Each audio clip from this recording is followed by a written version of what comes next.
तप, ध्यान सब प्रकार से वह पूजा पाठ करने लगा। कुछ दिनों के बाद उसने सोचा कि मैं शरीर और प्राण को ही भगवान शिव को अर्पित कर दूंगा।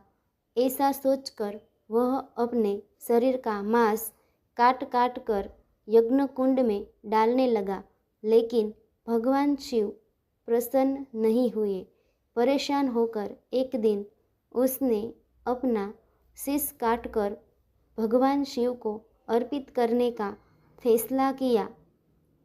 स्नान ध्यान कर जैसे ही उसने खड्ग उठाकर अपना शीश काटना चाहा कि भगवान शंकर प्रकट होकर बोले, बस करो, तुम्हारी तपस्या पूरी हुई, मैं तुम पर प्रसन्न हूँ, वर मांगो।